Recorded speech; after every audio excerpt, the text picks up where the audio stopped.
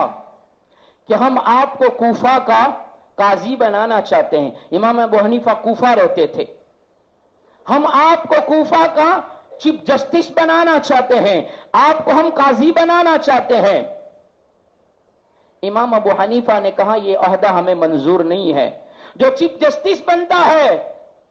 وہ لوگوں کے حق مارتا ہے، غلط فیصلے سناتا ہے، اور غلط فیصلے سنانے پر ظالم کا ساتھ ملتا ہے۔ آپ لوگ ظلم کرتے ہو، اور ظالم حاکم کا ساتھ دینا بھی تو ظلم ہے۔ ہم ظالم بننا نہیں چاہتے، ہم قاضی القضات بننا نہیں چاہتے ہیں، ہم چیف جسٹس بننا نہیں چاہتے ہیں، ہم فیصل بننا نہیں چاہتے ہیں۔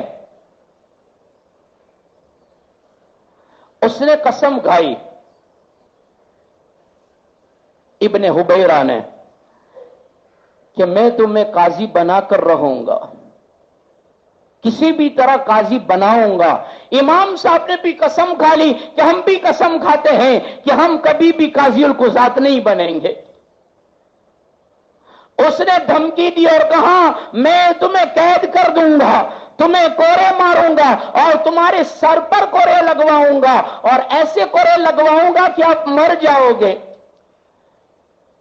امام ابو حنیفہ نے کہا تجھے میری موت تک اختیار ہے، ایک مرتبہ میں مروں گا تیرے ہاتھ سے، اس کے بعد تیرا مجھ پر کوئی اختیار نہیں رہے گا، تم مار تو سکتا ہے لیکن ہم یہ کام نہیں کر سکتے۔ لوگوں نے امام ابو حنیفہ کو سمجھایا اور لوگ سمجھانے آئے اور کہنے لگے کہ اس کی بات مان لو اور قاضی القضات بن جاؤ، ورنہ وہ بڑی سزائیں دے گا، کوڑے لگوائے گا۔ امام صاحب نے کہا اس کے کوڑے کھانا میرے لیے آسان ہے، آخرت میں ہتھوڑے کھانے سے اس کے کوڑے کھا لینا آسان ہے۔ میں اپنی آخرت بگاڑنا نہیں چاہتا، میں اللہ کا ملعون بندہ بننا نہیں چاہتا، میں اللہ کا محبوب بندہ بننا چاہتا ہوں، اس لیے کہ جو ظالم کا ساتھ دیتا ہے اللہ کے رسول نے اس پر لعنت کی ہے، اللہ کی اس پر لعنت ہوتی ہے۔ میں ملعون بننا نہیں چاہتا، اگر وہ مجھ کو مارے کوڑے تو وہ کوڑے ہم کھا لیں گے، لیکن ہم یہ نہیں کر سکتے۔ لوگوں نے کہا وہ عمارت بنا رہا ہے، وہ آپ اس کی سوچ ہے کہ عمارت کی جتنی اینٹیں ہوا کرتی ہے وہ ساری اینٹیں آپ کے پاس گنوانا چاہتا ہے۔ امام ابو حنیفہ نے فرمایا اگر وہ مسجد کے دروازے گننے کو کہے تو ہم یہ کام بھی نہیں کر سکتے، اس لیے کہ ہم ظالم کا کوئی کام کرنا ہی نہیں چاہتے، ہم اس کے مسجد کے دروازے بھی گننا نہیں چاہتے۔ وہ اگر یہ حکم کہیں کہ اینٹیں نہیں صرف دروازے گن دو تو دروازے بھی میں گننے کے لیے تیار نہیں۔ جب یہ پیغام ابن حبیرہ کو پہنچایا گیا کہ ابو حنیفہ تو اتنا بالکل مستعد ہے اور اتنا جمع ہوا ہے، اس کے پاس تو ایسا استقامت ہے کہ وہ تو یہ کہتا ہے کہ کچھ بھی ہو جائے قاضی القضات نہیں بنیں گے، وہ ایک دم غصے میں تل ملانے لگا اور بھڑک گیا اور امام ابو حنیفہ کو بلایا اور بلا کر کہنے لگا اتنی جرأت، اتنی ہمت۔ بعض لوگوں کو ہوتا ہے کوئی ان کے سامنے بولے تو ان کی ناک کٹ جاتی ہے، تو وہ کہنے لگا ابو حبیرہ ابن حبیرہ کہ ابو حنیفہ تیری اتنی ہمت، ہمارے ملک میں رہے، ہماری تنخواہیں لے، ہم تنخواہ دے، ہماری تنخواہوں پر پلے، ہمارے پگار پر تو پلے، اور تو ہمارے سامنے جرأت دکھاتا ہے، ہمت دکھاتا ہے، اور تو اتنے تیور دکھاتا ہے۔ امام ابو حنیفہ رحمت اللہ علیہ سے وہ غصے میں کہنے لگا، تو ہمارے سامنے روبرو کر کے امام ابو حنیفہ کو جھڑکنے لگا۔ امام ابو حنیفہ نے فرمایا، تو نہیں دیتا، اللہ نے تجھے واسطہ بنایا ہے، رزق تو نہیں دیتا، پگار تو نہیں دیتا، تنخواہ تو نہیں دیتا، رب نے تجھے بیچ میں سبب بنایا ہے، بیچ میں تجھے واسطہ بنایا ہے، دینے والا رب ہے۔ جب تیرے یہاں کی روزی اٹھ جائے گی، تیرے یہاں کی تنخواہ کا نصیبہ اٹھ جائے گا، رب مجھے یہاں سے اٹھا کر کہیں اور بیچ دے گا۔ امام ابو حنیفہ بھی جرأت سے اس سے بات کرنے لگے تو ابن حبیرہ نے حکم دے دیا کہ اس کو کوڑے لگاؤ۔ 10 دن تک جیل میں رکھا اور 10 دن روزانہ 10 کوڑے لگائے جاتے تھے، 10 کوڑے لگائے جاتے۔ جب آخری دن آیا، 10واں دن آیا تو 20 کوڑے لگوائے۔ امام ابو حنیفہ رحمت اللہ علیہ 20 کوڑے کھانے کے بعد ابن حبیرہ سے کہنے لگے، حبیرہ یہ آنکھوں میں سے نکلنے والے آنسوؤں کو دیکھ، بدن کی چمڑی کے پھٹنے کے بعد نکلنے والے خون کو دیکھ، تو ایک بے قصور پر ظلم کرتا ہے، اور بے قصوروں پر ظلم کرنے والے کا قاضی بننے کو تو مجھے کہتا ہے۔ جب ایک قاضی القضات بننے سے انکار کرنے والے پر اتنا ظلم کیا جاتا ہے تو سوچ تو نے اپنی حکومت میں کتنے بے قصوروں پر ظلم کیے ہوں گے۔ پھر اس کے بعد امام ابو حنیفہ نے روتی ہوئی آنکھوں سے، بہتے ہوئے آنسوؤں کی برسات میں کہا، سن ابن حبیرہ، میں تیرے سامنے کھڑا ہوں، تجھے اللہ کے سامنے کھڑا ہونا ہے۔ جب میں تیرے سامنے کھڑا ہوا، تیرے پاس آج اقتدار ہے، آج تیرے ہاتھ میں حکومت کی باغدار ہے، آج تو مجھ پر ظلم کرتا ہے، مجھ پر جبر کرتا ہے، اور مجھ سے سوال کرتا ہے، مجھ سے پوچھتا ہے کہ کیوں انکار کرتا ہے۔ کل رب تجھے کھڑا کرے گا اور رب کے سامنے، رب کی حضوری میں کھڑا ہوگا، رب میرے بارے میں تجھ سے پوچھے گا کہ بے قصور پر ظلم کیوں کیا تھا۔ ابن حبیرہ تو کیا جواب دے گا جب امام ابو حنیفہ کی اس تقریر کو خون میں لطپت امام ابو حنیفہ اور ظلم میں لطپت امام ابو حنیفہ نعمان ابن ثابت جب ابن حبیرہ کے سامنے تقریر کرتے ہیں، ابن حبیرہ ایک دم ٹھنڈا پڑ گیا اور اس نے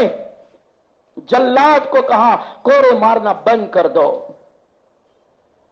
کوڑے مارنا بند کر دو، اس کو جیل میں واپس کر دو، قید خانے میں واپس کر دو۔ امام ابو حنیفہ واپس اپنے قید خانے میں پہنچے، زخمی حالت ہے، رب سے التجا کر رہے ہیں۔ ادھر رات ہوئی، رات میں ابن حبیرہ سویا ہوا تھا، سپنے میں محمد رسول اللہ صلی اللہ علیہ وسلم آئے۔ ابن حبیرہ